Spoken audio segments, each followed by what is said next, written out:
Good evening, ladies and gentlemen. I don't know about you, but I am absolutely delighted that spring is here. The clocks have gone forward, certainly here in America.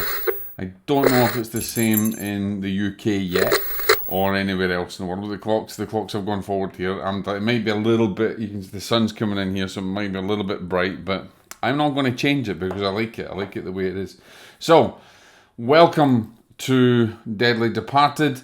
In this episode, we are going to talk a little bit more about the scary stuff, more about kind of demonology, which has resulted in a question that I had received, and I want to address it, but address it in the right way.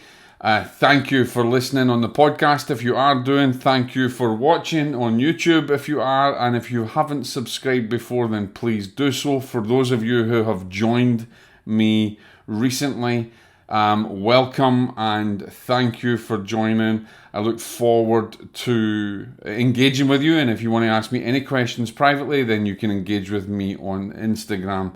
Just search for @spiritualmedium. And hang on to the end of this because I have an announcement at the end that you won't want to miss because it's going to help you in your education, if you like. So, when we come right back, we're going to jump into this episode. Am I possessed? God bless. Welcome back, ladies and gentlemen. So, as I said, we're going to jump into this episode. Am I possessed? Am I possessed? No. Are you possessed? Probably not. But there is a lot of questions in regards to this, people asking these questions, and I have received many of them. I've had many people contact me and say that I'm possessed and I have a demon in me, and how do I get rid of the demon?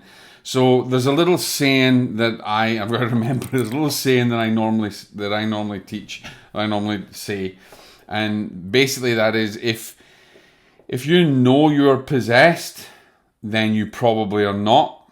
In fact, I know you're not. And if you think you're possessed, there's a chance you may be obsessed, and there's a chance you may be influenced, but you're probably not possessed, because that's what we are going to get into. And really, what this involves is so many people are given so much bad information, negative information, and a lot of it's boiled down to dogma and religions and religious belief, and these religions forcing the belief upon people that they've got thousands of demons inside of them and things like that. And let me tell you, ladies and gentlemen, that is not the case. And in the case that I recently had, where someone had said to me that I have a demon in me and I'm trying to get rid of it, I don't know how to get rid of it, and it's controlling my life. It doesn't happen like that. Let me tell you, ladies and gentlemen, that demons do not come. And listen, let me just go back a second. We're using the word demons because that's what we understand it, okay? The way that I prefer to label, if you like, rather than going into giving it a persona, is I prefer to label it as a malevolent intelligence, an intelligence that is beyond what we understand in this realm. There's many mediums, many organizations that will claim there's no such thing as evil, or there's no such thing as demons. And to that reality, I mean, they may be true, maybe not as we consider demons because we've given it a label or a name. But there is a malevolent intelligence, and to negate that or to deny the reality of a malevolent intelligence is very foolhardy, and there's been many, many cases over the years where that has proven to be true.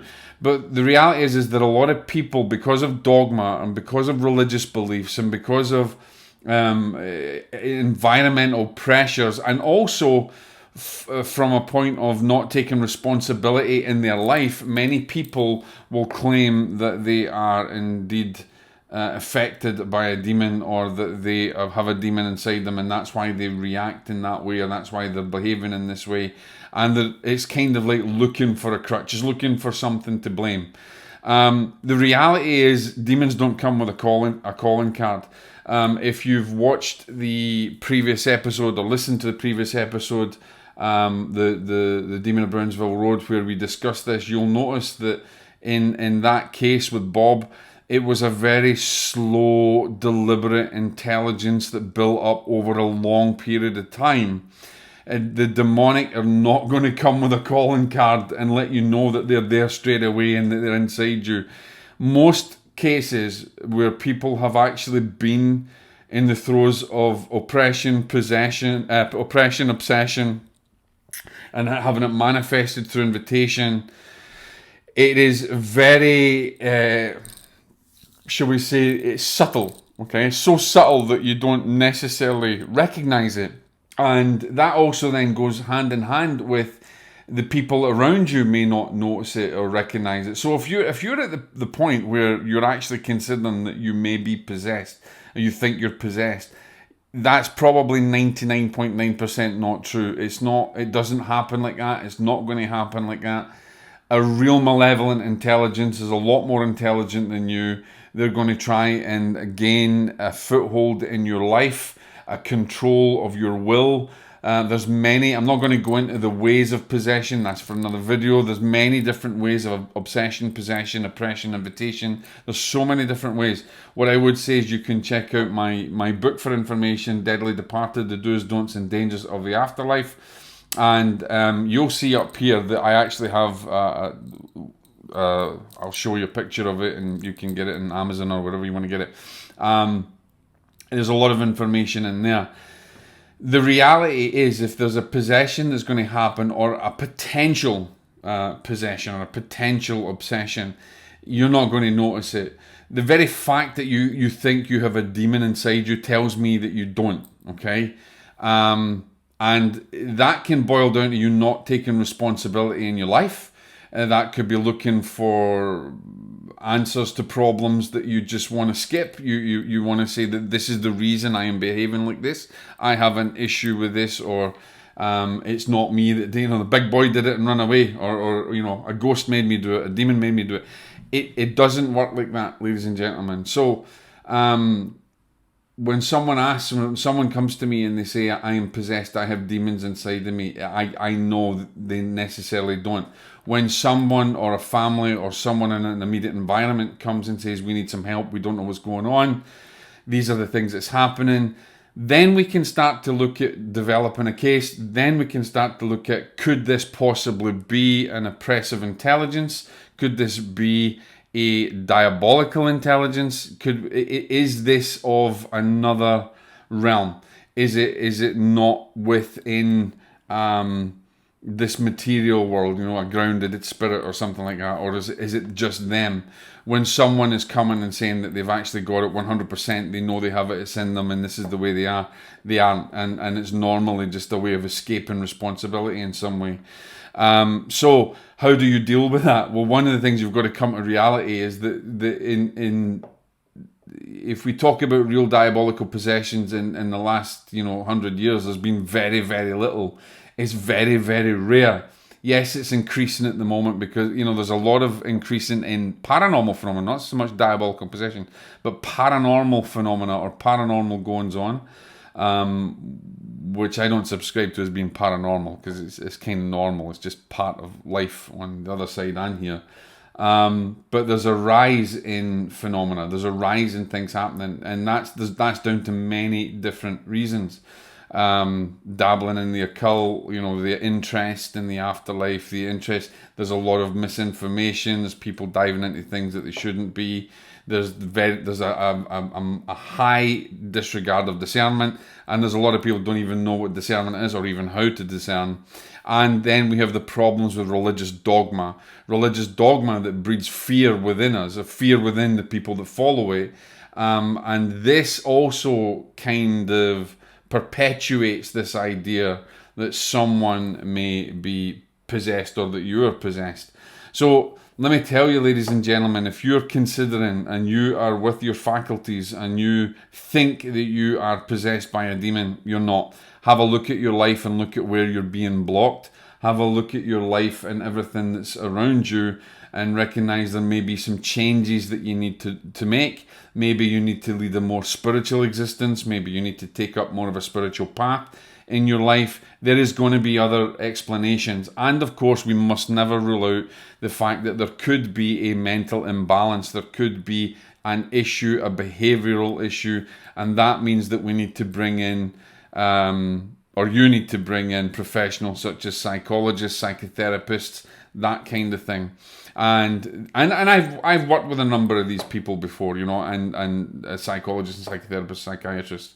And you cannot negate the professionalism that they bring to the table in being able to identify whether something is, if you like that, normal or whether it is paranormal.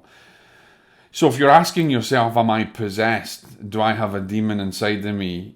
The answer is irrefutably no.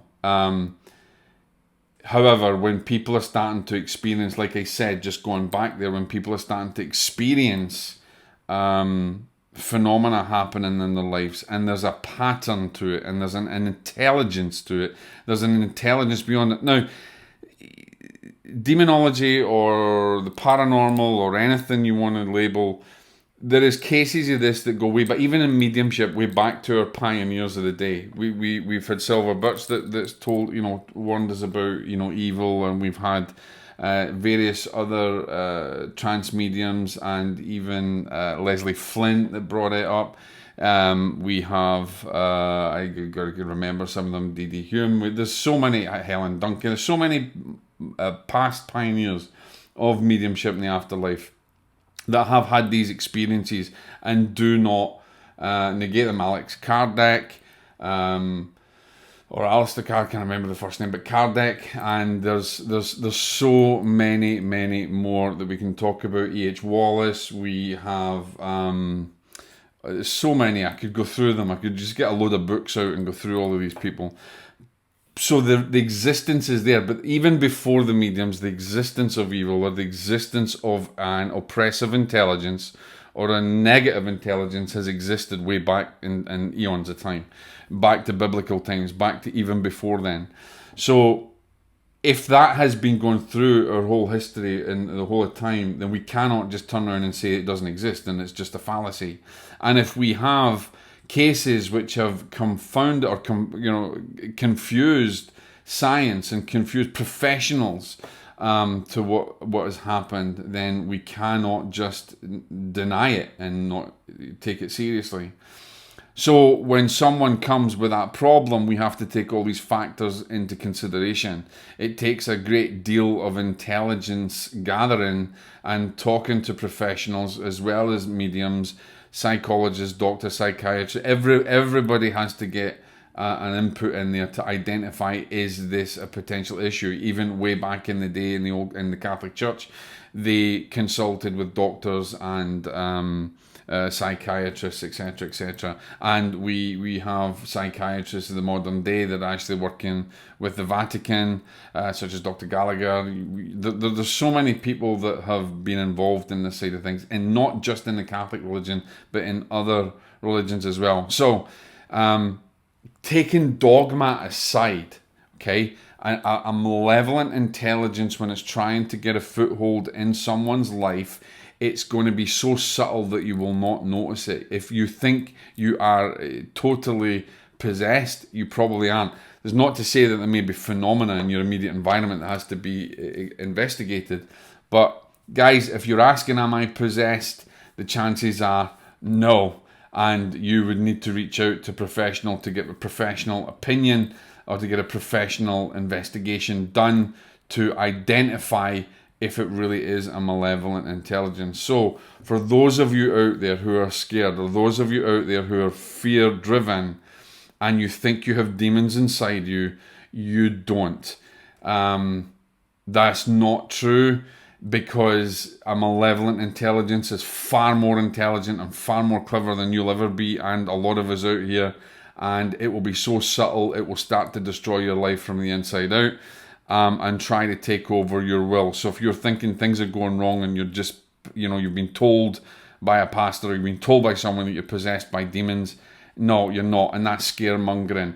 There is a definite intelligence and a definite pattern to real possession and real obsession and oppression. So be more aware, be more vigilant, and be more discerning. Because if you think, am I possessed? You're probably not. Guys, if you've got any questions, we could go really deep into this, but please hit me up with some questions. I just wanted to address this very quickly. Thank you for spending time. Again, thank you for joining me. Subscribe if you haven't subscribed before. Ask any questions, interact with me on Instagram, and I will be happy to teach and share any knowledge that I can with you. Thank you again for joining me, and I hope you have a pleasant evening, you enjoy the sun, and that you do not live in fear of dogmatic religion, and you don't live in fear of being possessed by thousands of demons. It's very rare, and you probably, if you're asking yourself that, you're not. Have a great day, guys. God bless.